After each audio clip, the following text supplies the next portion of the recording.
दोस्तों, भगवान श्री राम के बारे में मुख्यतः दो ग्रंथ ही प्रमुख हैं, जिनमें से एक ग्रंथ है तुलसीदास जी द्वारा रचित रामचरितमानस और दूसरा है रामायण, जिसे वाल्मीकि जी ने लिखा था। आज हम रामायण से संबंधित आपको कुछ ऐसे रहस्य या बातें बताने वाले हैं जिनके बारे में आपको टीवी में कभी नहीं बताया गया। तो नमस्कार दोस्तों, आपका स्वागत है ओम दी रियलिटी की एक नई पेशकश में। नंबर 5। दोस्तों, आपने रामायण में देखा होगा कि जब माता सीता अशोक वाटिका में थी तो उनके साथ एक राक्षसी उनकी देखरेख के लिए रहा करती थी। क्या आप जानते हैं कि वो कौन थी? असल में वो रावण के छोटे भाई और भगवान श्री राम के अनन्य भक्त विभीषण की पुत्री थी और उनका नाम था त्रिजटा। नंबर 4। कई जगह रावण को एक इंस्पिरेशन की तरह दिखाया जाता है और कहा जाता है कि रावण ने माँ सीता को छुआ तक नहीं क्योंकि वो महान था। पर क्या ये सच है? बिल्कुल नहीं। रावण एक राक्षस था, उससे अच्छे की उम्मीद करना फिजूल था। एक बार रावण विजय प्राप्त करने के लिए स्वर्ग गया। वहाँ उसे अप्सरा रंभा दिखी। रंभा को देख रावण ने उनसे जबरदस्ती करने की कोशिश की। रंभा ने रावण को ये भी कहा था कि मैं आपके भाई कुबेर की बेटी हूँ, मैं आपकी पुत्रवधू के समान हूँ। पर रावण तो था ही हैवान। जब ये बात नल कुबेर को पता चली, जो कि रंभा के होने वाले पति थे, उन्होंने रावण को श्राप दे दिया कि यदि रावण ने किसी स्त्री को उसकी इच्छा के विरुद्ध छूने की कोशिश की तो रावण के सिर के टुकड़े हो जाएंगे। इस श्राप के कारण रावण ने कभी माँ सीता को उनकी इच्छा के विरुद्ध छूने की कोशिश नहीं की। अब हो सकता है कि मुझे कमेंट्स में काफी हेट मिले क्योंकि मैंने रावण के बारे में ये सच बताया है, क्योंकि आज के समय में लोग रावण को ज्यादा पसंद करते हैं।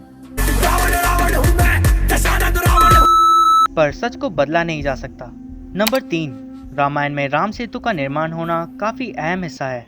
माना जाता है कि राम सेतु केवल 5 दिनों में ही बनकर तैयार हो गया था। नंबर 2।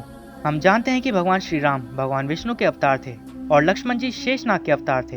पर क्या आप जानते हैं कि भरत और शत्रुघ्न किन के अवतार थे? दरअसल त्रेता युग में भगवान विष्णु के शंख भरत के रूप में और सुदर्शन चक्र शत्रुघ्न के रूप में पृथ्वी पर भगवान श्री राम के भाई बनकर अवतरित हुए थे। और यही एक कारण भी है कि हमने श्री राम के पास कभी भी सुदर्शन चक्र नहीं देखा, क्योंकि सुदर्शन चक्र उस समय शत्रुघ्न के रूप में थे। नंबर 1। आपने रामायण में देखा होगा कि राजा दशरथ के 4 पुत्र थे, राम, लक्ष्मण, भरत और शत्रुघ्न। लेकिन क्या आप जानते हैं कि राजा दशरथ की एक पुत्री भी थी जो कि इन चारों भाइयों में सबसे बड़ी थी? उनका नाम शांता था। शांता को अंगदेश के राजा सोमपद और कौशल्या की बड़ी बहन वर्षिणी ने गोद लिया था, क्योंकि वर्षिणी की कोई भी संतान नहीं थी। एक बार वर्षिणी अपने पति के साथ अयोध्या आई हुई थी अपनी बहन से मिलने।